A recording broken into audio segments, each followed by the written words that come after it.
Come on, buddy. Boundary training here. Sit. This is exactly what we do at all doorways.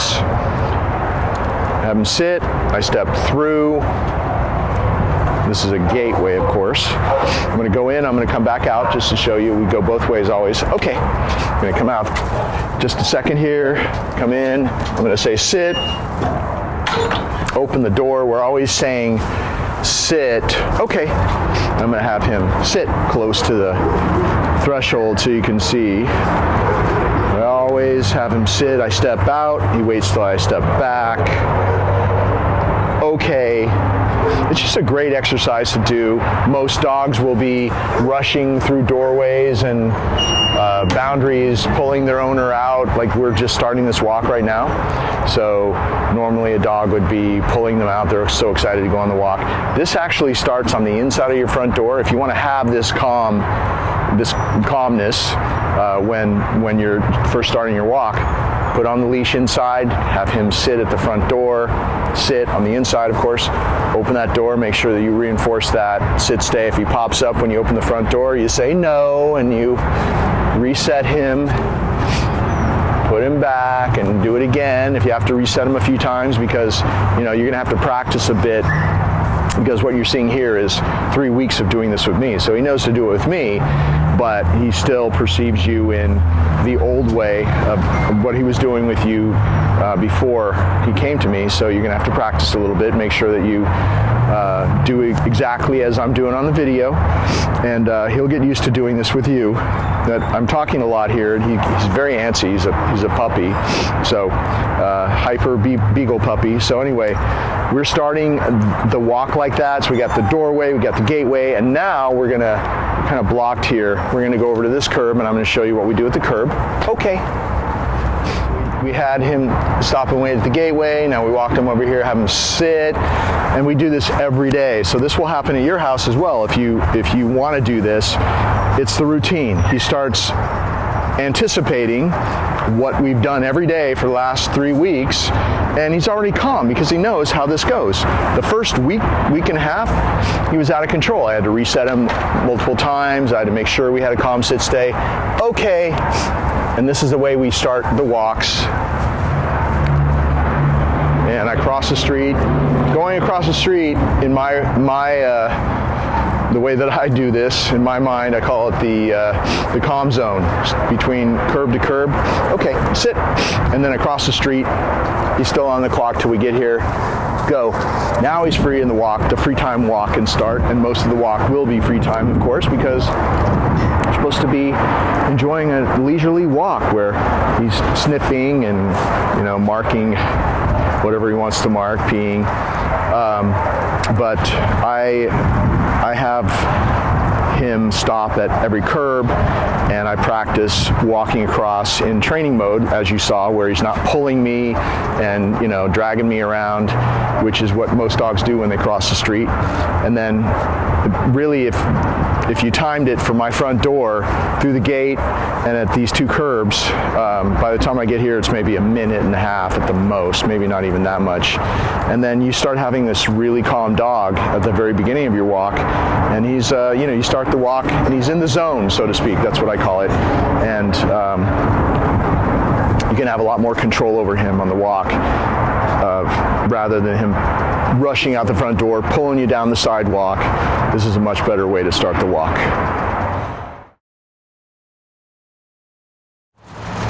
Here we go. We're in a super busy place, and I just want to show you his basic commands, how to do it. I'm doing it here, okay, because I want to show you that he can do this even with a lot of distractions.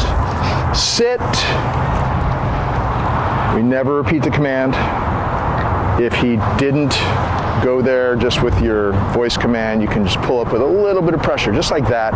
His butt will hit the ground, you release it. So you're not jerking, popping, you're not hanging.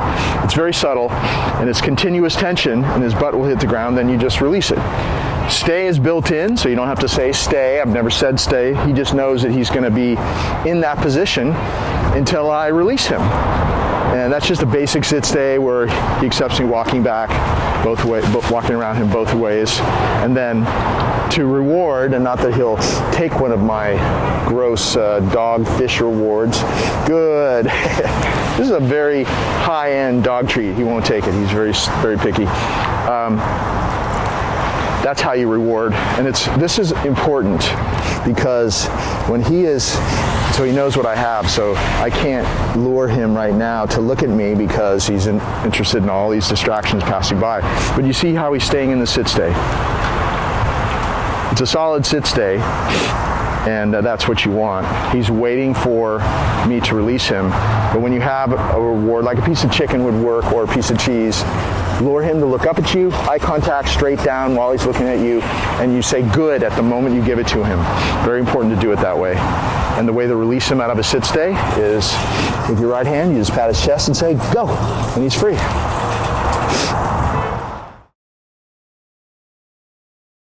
Down. And you may not have seen that, but because we're in such a high stress kind of area, lots of distractions, people everywhere, at the moment I said the D-O-W-N word, I just applied a little bit of pressure. You're never forcing or anything like that, just a little bit of pressure when he might be extra distracted. There's a lot of people over there right now. Go ahead. He might need a little help because look at this. Oh, he's got a really good downstay even with all these people passing by. But if you do everything simultaneously, this could be a big deal. Down, I'm going to remind him what to keep doing. Now that was too hard for him. If he pops up for any reason, just reset him. You say no and reset him and put him back. That surprised him, and it came within, literally they were like this far away. So that was just a little bit too much to ask any little dog to do. So we put him back. That's how you reset him. If he pops up, if you're practicing and he pops up for any reason before you release him, you say no and you just gently but firmly put him back with your foot, just like that. Continue. Still only said the down word, the D-O-W-N word one time, and he's gonna wait until you release him. We have another cart coming, which maybe might scare him. So I'm gonna release him. Let's see if we can keep him down there for a minute. Okay. So that was good. It didn't come, the problem with the other one was it came like right next to him. That was too scary. To release him out of a downstay, you're going to come back next to him, you're going to say, okay, sit. So I said, okay, I step forward one step, I have him sit, and then you release him from a calm sit stay, like this, just like this. Always a loose leash, never restrain him. You can tap if he's going to make a mistake, tap and release, but never restrain him because that will just make him get worse actually. So you pat his chest and you say, go, and he's free. And that's how you release him out of a downstay.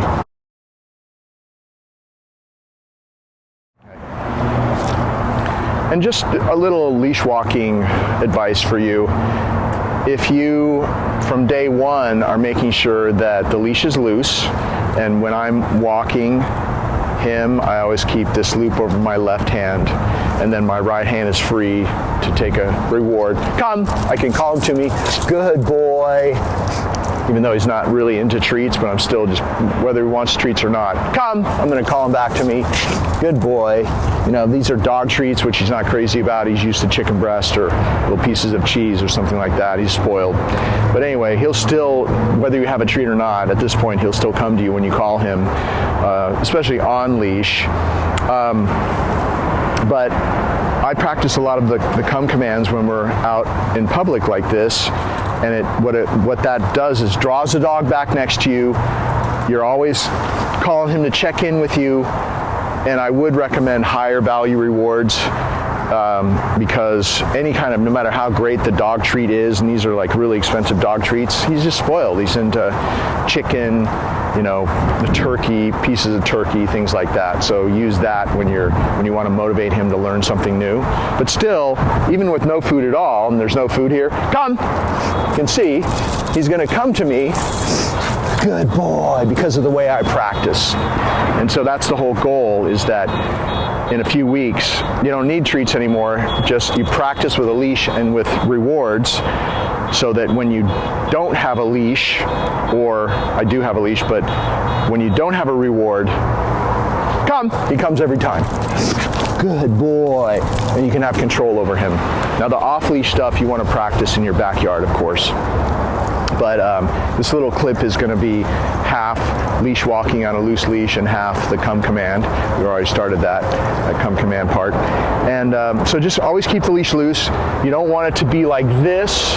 You don't want to do this, because any kind of tight leash creates more pulling and stress in the dog. So tension on the leash creates tension in the dog. So you want to keep it loose. You got a 6-foot leash here. There's no way that you can lose control of him. It's over your wrist. You have both hands free. So you're going to call him. I'm going to come your way. Come, like this. Good. See how at the same moment his nose touches the target hand, which is what I call it, and then it opens up and he would take the treat, and then the left hand grabs the leash, so you have control over him. If you don't start grabbing the leash, or if he was off leash for some reason, hook your hand under the cloth collar. If you don't do that, then what he'll probably start doing is grabbing the treat and running away. So always make sure that your left hand has control over him, so that he gets used to staying there once you call him to come to you, and you'll never have a problem later on. So always do that. And you see how I'm doing it? I'm backing away. Come! When you back away, good. The dog is drawn to you. When you stand still, it's not so great. When you try to go and chase after him, he runs away from you. So when you're calling him to come, also make sure when you're practicing that he's always looking away from you, because that's a real life situation. If he looks, wait till at least he's looking away from you. Come! Before you call him. Good, because that's what you want in real life. You want to practice the way it's going to be in real life. He's maybe even moving away from you, going over to something, or he's looking at something else. You want him to hear that command, break away and come back to you. So don't call him when he's staring at you, because that's usually not going to be the situation where you want him to come to you. So keep in mind all those ways to practice the come command. And if you practice these, he's just going to get better and better.